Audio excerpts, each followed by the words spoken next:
Yeah, your coffee cup. Okay, now it's out of your way. Shabbat Shalom, everyone. My name is Daniel, and I'm the Vegan Nazarite. Today, it's Shabbat, and I'm going to be doing Torah reading number 13. Let's see if I can adjust this properly. 13 out of 52. And last week we finished the. Before I do this, I want to share a link.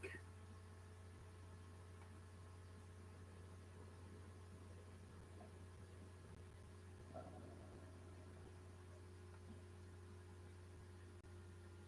want to share the link. And here it is now. Clipboard.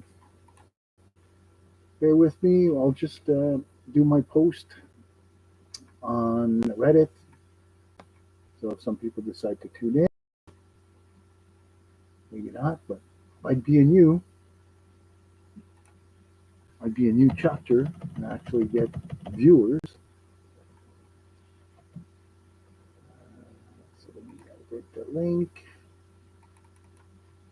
Control V.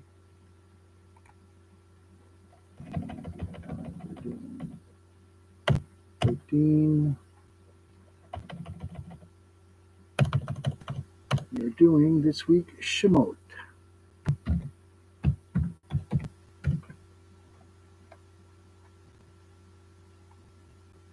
So that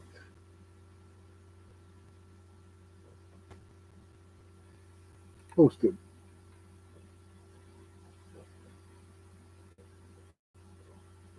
All right, the post is done on Reddit. Back to live stream. Cancel this.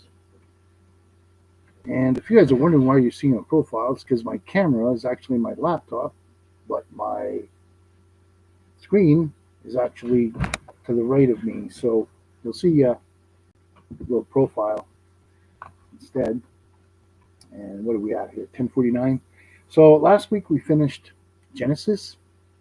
And in Genesis, Jacob prophesies to Joseph, saying that he's going to be, the children of Israel are going to be into Egypt for 400 years, and then they're to be set free, so to speak. And then from then, we start the Exodus, and that's exactly where we're at today. Exodus chapter 1, where it's basically the story of Moses and the exodus out of the children of Israel out of Egypt into the promised land. And those of you who know the Torah, that's one of the most powerful books of the Bible, because that's basically where Moses writes most of the laws. Well, he doesn't write the laws. He communes with Yah, and time again we see Moses inquiring of the Lord to be able to know what to do next. And his job is a hard one, so to speak, because not everybody's willing to go out of Egypt. They did because they had to. But after they get out in the desert, things are no longer so rosy. So it's a long story, but one of the best ones in the Bible. And Moses gives us many of the law in Exodus. We read in Genesis, we get the covenant of circumcision as given to Abraham, and we get the covenant of Noah, which Yah promises to Noah never to flood the earth ever again. So until Moses, Yah is pretty uh, sparse with his deals with men of the earth and women too. But anyways, but in with Moses, he basically lays down the law. And if you're new to the Torah and maybe you're a newer follower of Yeshua, well, the Torah is basically the backbone of everything Yeshua and the prophets speak about. So when you're not sure, if you're reading the New Testament and you're not sure exactly what this means or what that means, or uh, maybe you've noticed some words that Yeshua says, and you're not sure where that comes from, well, a lot of times Yeshua is speaking about the Torah. And if there's many examples of this all over the New Testament, and I'm going to share a little bit of insight. I was really on the fence for a while about the Torah, just like any other follower of Yeshua. But then I noticed, I saw a video, and they were researching the early followers of Yeshua. And I think this is, I forget which church uh, leader or patriarch it was they were talking about. I'll find that later on. But I'm thinking, I can't remember offhand. But basically, that summary of that early church leader, and I'm really, I apologize, I can't come up with his name, but basically his quote was, "We don't add or remove." So here's an early church father, like we're talking about here, 200, 300 after Yeshua's death, that basically quotes Deuteronomy 12:32. Thou shalt not add or remove to the things that I've taught you. So that was the final nail in the coffin for me. I'm now convinced that the early church uh, did the Torah without the traditions of men. So what does that mean?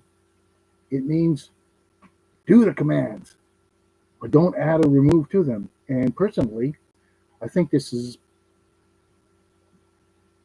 the third most important command in the Bible. Uh, the first command is to love Yah with all your heart and might. The second one, Yeshua teaches us, is love thy neighbor. And we can see when Yeshua speaks with the Pharisee that some of these were already being debated uh, in the synagogue in Yeshua's time, and because I noticed that even in the Genesis in my Jewish Bible, they're quoting, "And they shall become one flesh," and so is it normal to divorce? Well, I'll just say that this was already a debate in the Jewish synagogues way back when. So Yeshua, when he uses the Torah to lay down the law, so to speak, on marriage, he's not alone, uh, because some of these debates have been going on for thousands of years. Anyways, so we love God first, We love our neighbor second. And the third most important one is don't add or remove to the law of Moses. And I say that because I know it's true. And this is also what the early uh, century churches were. Like we're talking about 200, 300 AD. They would uh, add, they would do the Torah, but not the traditions. And when you read Paul's readings, some of them may be really confusing. Paul, in some ways, speaks very harshly of some laws, and he speaks very good of some others. And when we read that, we have to know which laws he's talking about. When he's talking about the good laws, he's talking about Torah. When he's talking about the bad laws, he's talking about the man-made traditions or the additions and removals to the law that the Pharisees and the Sadducees added. So God's people are under one kingdom, and they will always be under one kingdom. The law is in effect forever. So, well, until perhaps we sit with Yah and Yeshua, then we won't really need the law anymore. We just need to go talk to him. And that's how it goes. So, command number 1, love God. Command number 2, love thy neighbor. Command number 3, don't add or remove to the Torah. Friendly advice from your neighborhood Nazarite. Okay, so it's 10:59. Let's start the reading. Today we're reading Exodus, starting from chapter 1 to chapter 6:1. And the prophets is going to be Isaiah 27:6 to 28:19. And in a couple of weeks, you might have a new, improved Nazarite. I'm going to get my front tooth again. Actually, it's going to be a clip-on, but I'll be back to having a full set of teeth in the front. So there we go. It might help me out to pronounce the words properly. And with that said, it's 11 o'clock. Let's start the Torah reading. Exodus chapter 1. These are the names of the sons of Israel who came to Egypt with Jacob, each coming with his household: Reuben, Simeon, Levi, Judah, Zebulun, and Benjamin, Dan and Naphtali, Gad, and Asher. The total number of persons that were of Jacob's issue came to 70, Joseph being already in Egypt. Joseph died, and all his brothers, and all that generation. But the Israelites were fertile and prolific. They multiplied and increased very greatly, so that the land was filled with them. A new king arose over Egypt who did not know Joseph, and he said to his people, "Look, the Israelite people are too numerous for us. Let us deal shrewdly with them, so that they may not increase."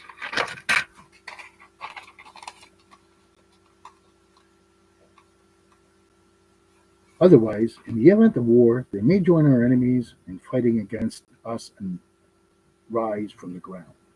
So they set taskmasters over them to oppress them with forced labor. They built garrison cities for Pharaoh, Pithom, and Ramses. But the more they were oppressed, the more they increased and spread out, so that the Egyptians came to dread the Israelites. The Egyptians ruthlessly imposed on the Israelites the various labors they made them perform. Ruthlessly, they made life bitter for them with harsh labor, mortar and bricks, and with all sorts of tasks in the fields. The king of Egypt spoke to the Hebrew midwives, one whom was named Sifra, and the other Puach, saying, "When you deliver the Hebrew woman, look at the birth's stool. If it is a boy, kill him. If it is a girl, let her live." The midwives, fearing God, did not do as the king of Egypt had told them. They let the boys live. So the king of Egypt summoned the midwives and said to them, "Why have you done this thing, letting the boys live?" The midwives said to Pharaoh, "Because the Hebrew women are not like the Egyptian women, they are vigorous. Before the midwife can come to them, they have given birth."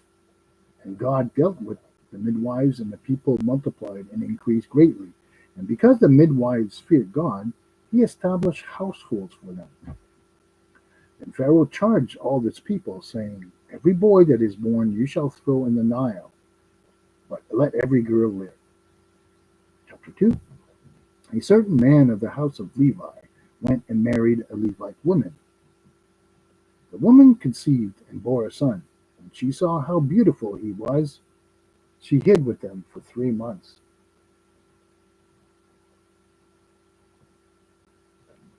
When she could hide no longer, she got a wicker basket for him and caulked it with bitumen and pitch. She put the child into it and placed it among the reeds by the bank of the Nile. And his sister stationed herself at a distance to learn what would befall of him. The daughter of Pharaoh came down to bathe in the Nile, while her maidens walked along the Nile. She spied the basket among the reeds and sent her slave girl to fetch it. When she opened it, she saw that it was a child, a boy crying. She took pity on it and said, "This must be a Hebrew child." Then his sister said to Pharaoh's daughter, "Shall I go and get you a Hebrew nurse to suckle the child for you?" And Pharaoh's daughters answered, "Yes."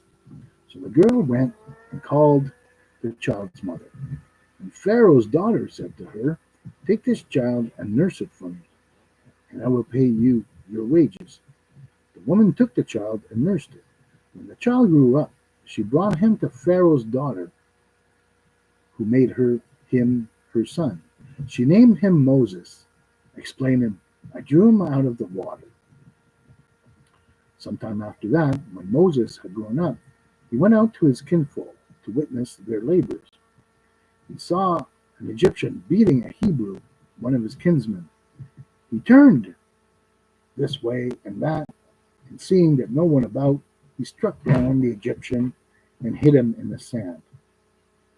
When he went out the next day, he found 2 Hebrews fighting. He said to the offender, "Why do you strike this fellow?" He retorted, "Who made you chief and ruler over us? Do you mean to kill me as you killed the Egyptian?" Moses was frightened and thought, "Then the matter is known." When Pharaoh learned of the matter, he sought to kill Moses, but Moses fled from Pharaoh. He arrived in the land of Midian and sat down beside the well. Now the priest of Midian had 7 daughters. They came to draw water and filled the troughs to water their father's flock. But the shepherds came and drove them off. Moses rose to their defense, and he watered their flock. When they returned to their father, Reuel, he said, "How is it that you have become back so soon today?" They answered, "An Egyptian rescued us from the shepherds. He drew water for us and watered the flock." He said to his daughters, "Where is he then? Why did you leave the man? Ask him in to break bread." Moses consented to stay with the man, and he gave Moses his daughter Zipporah as wife. She bore a son whom he named Gershom, for he said, "I've been a stranger in a foreign land." A long time after that, the king of Egypt died. The Israelites were groaning under the bondage and cried out, and their cry for help from bondage rose up to God. God heard them moaning, and God remembered his covenant with Abraham, Isaac, and Jacob. God looked upon the Israelites, and God took notice of them. Chapter 3. Now Moses, tending to the flock of his father-in-law, Jethro, the priest of Midian, drove the flock into the wilderness and came to Horeb, the mountain of God. An angel of the Lord appeared to him in a blazing fire out of a bush. Excuse me. He gazed, and there was a bush all aflame, yet the bush was not consumed. Moses said, I must turn aside to look at this marvelous sight. Why doesn't the bush burn up? When the Lord saw that he had turned aside to look, God called him out of the bush. Moses, Moses, he answered. Here I am. And he said, do not come closer. Remove your sandals from your feet, for the place on you stand is holy ground. I am, he said, the God of your father, the God of Abraham, the God of Isaac, and the God of Jacob. And Moses fell to his face, for he was afraid to look at God. And the Lord continued, I have marked well the plight of my people in Egypt, and I have heeded their outcry because of their taskmasters. Yes, I am mindful of their suffering. I have come down to rescue them from the Egyptians, and to bring them out of the land to a good and spacious land, a land flowing with milk and honey, the land of the Canaanites, the Hittites, the Amorites, the Perizzites, the Hivites, and the Jebusites. Now, the cry of the Israelites has reached me. Moreover, I have seen how the Egyptians oppress them. Come, therefore, I will send you to Pharaoh, and you shall free my people, the Israelites, from Egypt. But Moses said to God, who am I that I should go to Pharaoh and free the Israelites from Egypt? And he says, I will be with you. That shall be your sign that it was I who sent you. And when you have freed the people from Egypt, you shall worship God at this mountain. Moses said to God, when I come to the Israelites and say to them, the God of your fathers has sent me to you, and they ask me, what is his name? What shall I say to them? And God said to Moses, Ehyeh, Asher, Ehyeh. He continued, thus you shall say to the Israelites, Ehyeh sent me to you. And God said further to Moses,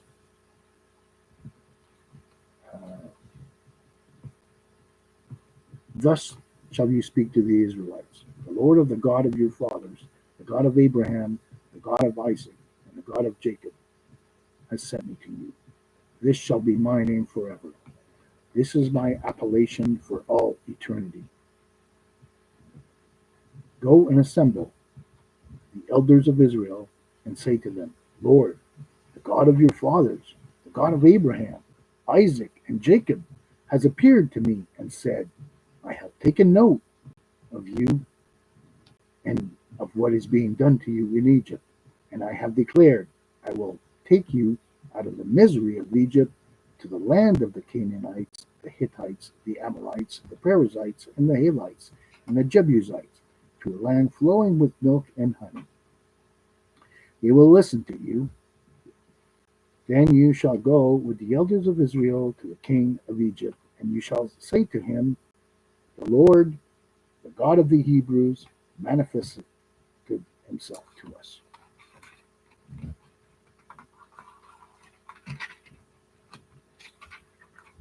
Now therefore, let us go a distance of 3 days into the wilderness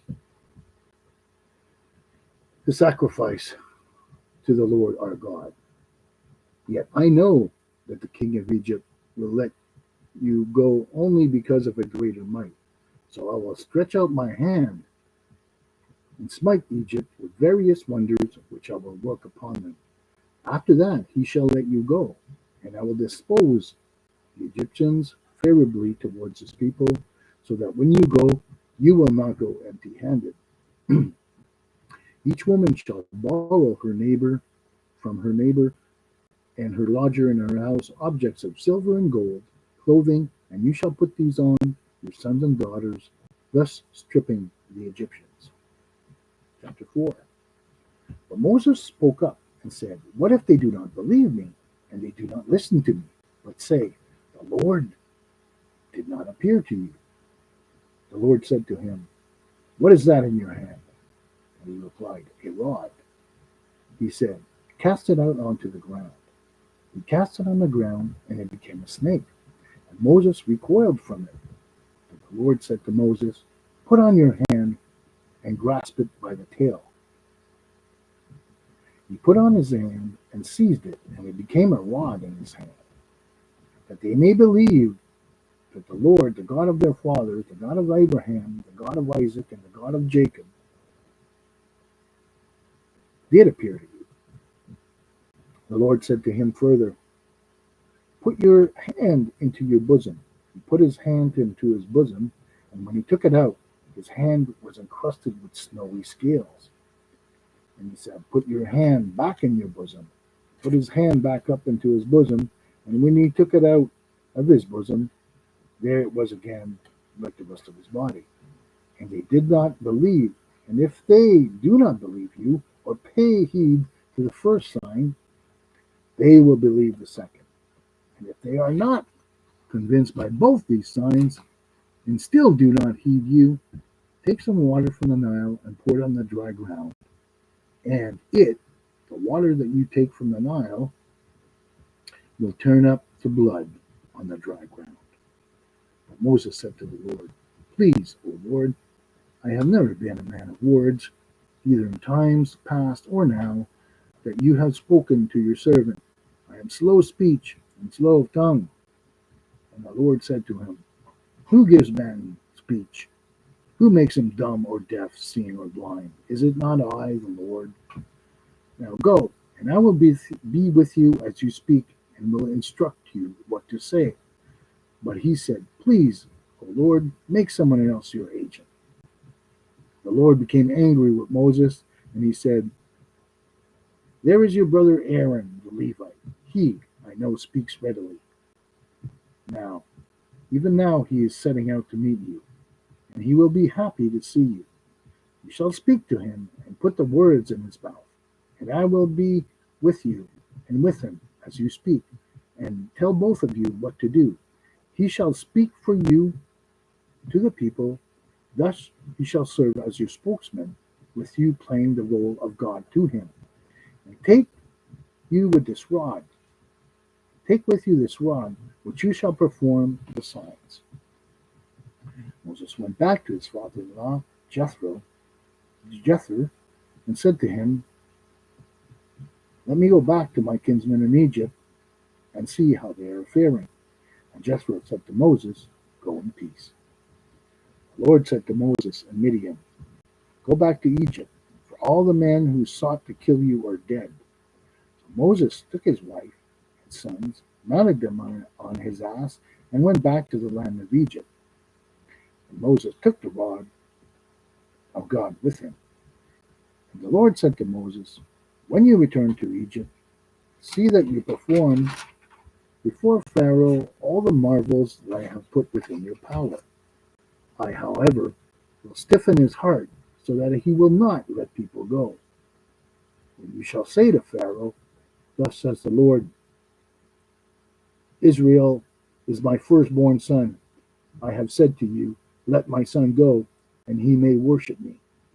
Yet you refuse to let him go, and now we will slay your firstborn son.'" At a night encampment on the way, the Lord encountered him and sought to kill him. So Zipporah took a flint and cut off her son's foreskin and touched his legs with it, saying, "You are truly a bridegroom of blood to me." And when he let him alone, she added, "A bridegroom of blood because of the circumcision." The Lord said to Aaron, "Go to meet Moses in the wilderness." He went and met him at the mountain of God, and she kissed him. Moses told Aaron about all the things that the Lord had committed to him and the signs which he had instructed him. Then Moses and Aaron went and assembled the elders of the Israelites. Aaron repeated all the words so that the Lord had spoken to Moses, and he performed the signs in the sight of his people, and the people were convinced. When they heard that the Lord had taken note of the Israelites, and that he had seen their plight, they bowed low in his homage. Chapter 5. Afterwards, Pharaoh and Aaron went and said to Pharaoh, Thus says the Lord, God of Israel, let my people go, that they may celebrate a festival for me in the wilderness. But Pharaoh said, Who is the Lord's? Who is the Lord, that I should heed him and let Israel go?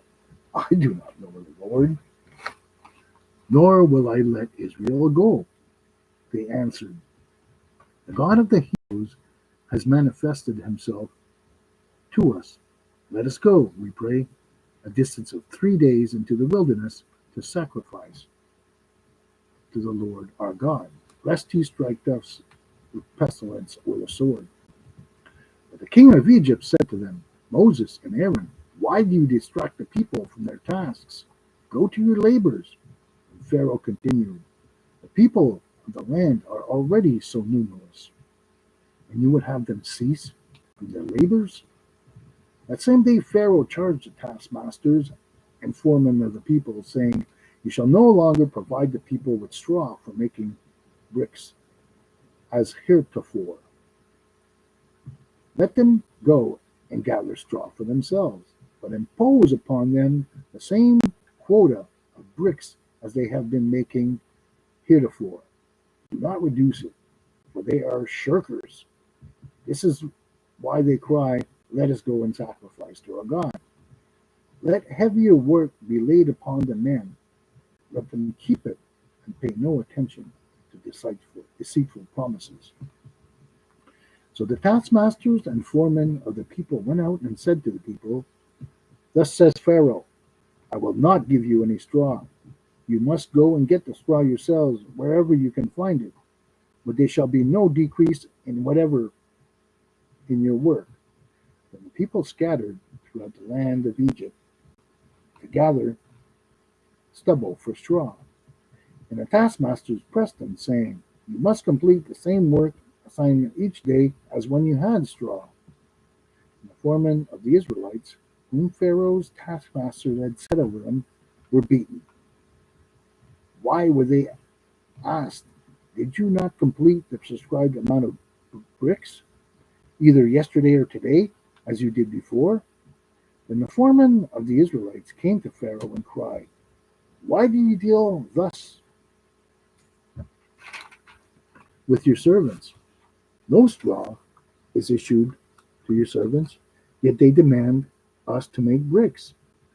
Your servants are being beaten, then the fault is with your own people, he replied. You are shirkers, shirkers. That is what you say. That is why you say, Let us go out and sacrifice to the Lord. Be off now to your work. No straw shall be issued to you, but you must produce your quota of bricks.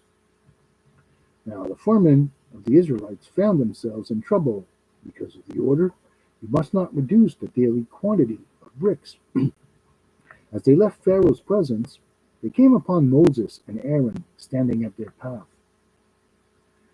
They said to them, The Lord look upon you and punish you for making us loathsome to Pharaoh and his courtiers, putting a sword in their hands to slay us. And Moses turned to the Lord and said, O Lord, why did you bring harm upon this people? Why did you send me? Ever since I came to Pharaoh to speak in your name, he has dealt worse with his people, and you still have not delivered your people. Chapter 6. Then the Lord said to Moses, You shall soon see what I do to Pharaoh. He shall let them go because of greater might.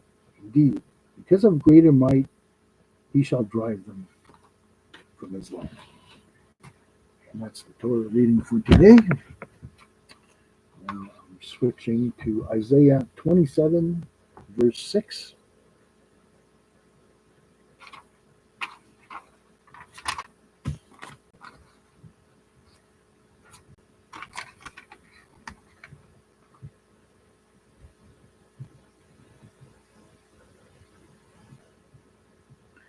So, prophet today is Isaiah, verse 27:6 to 28:13, and here it is.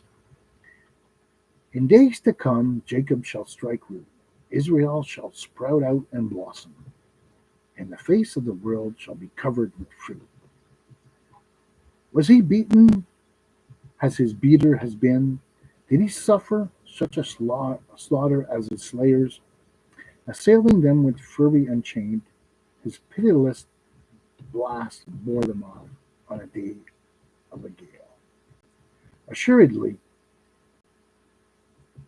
by this alone shall Jacob's sin be purged away.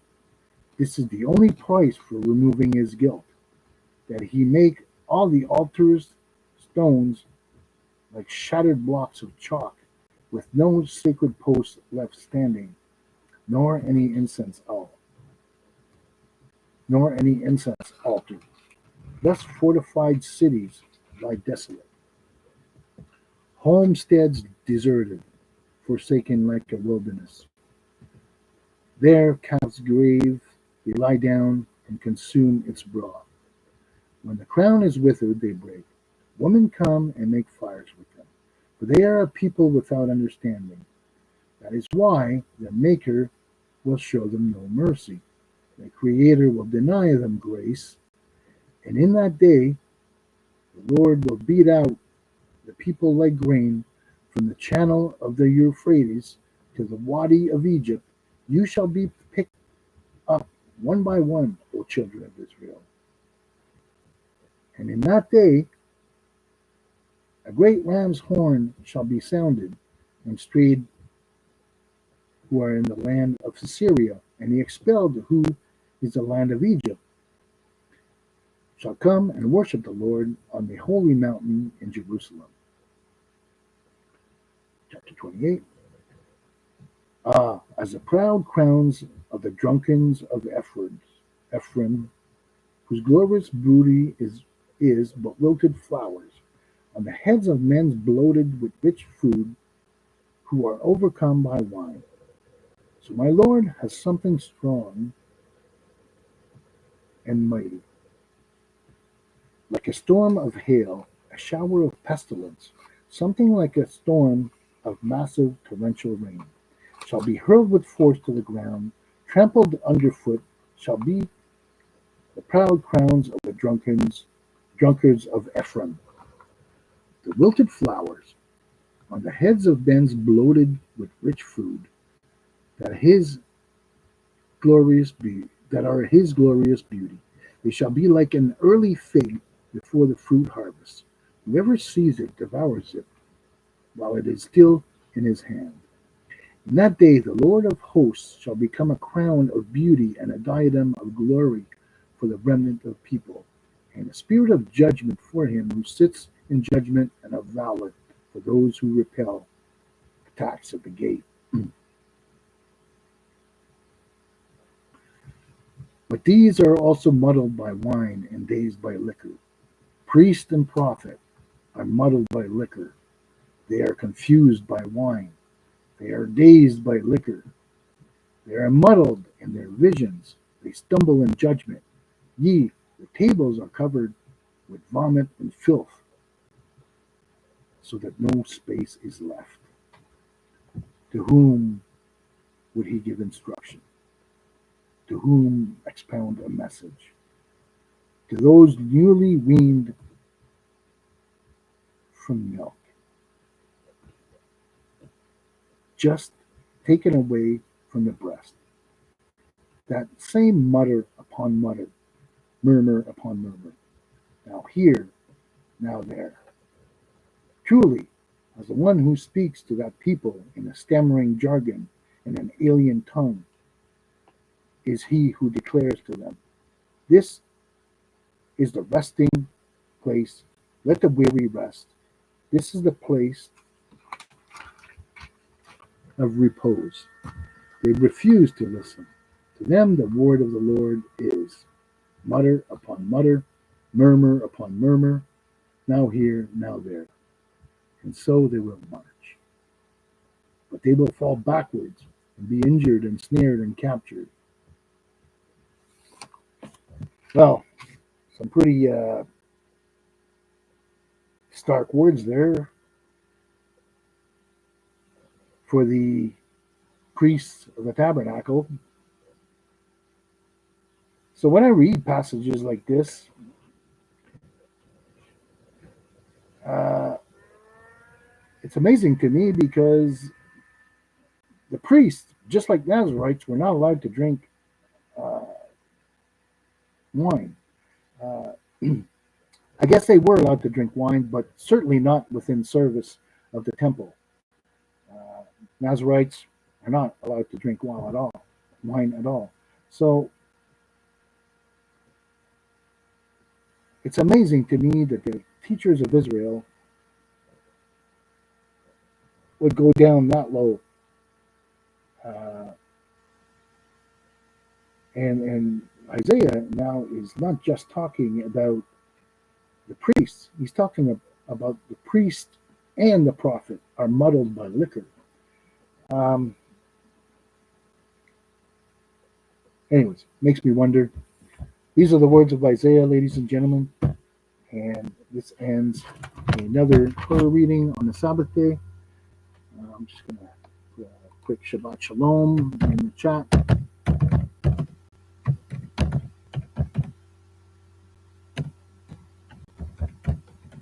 And if you do engage in a chat and I don't respond, I want to apologize. I'm actually pretty busy reading. Uh, One day we might have this thing a little bit better organized, and maybe somebody can help me with the comments while I'm doing the reading. So Shabbat Shalom, everyone. I hope you have a beautiful day set aside for Yah and His prophets. I want to thank you for listening to me on this day, and a little bit of a cluttered background. It's a cottage edition again this week, but everything works, and pretty pleased with this Torah reading for today. Have a good day, everyone.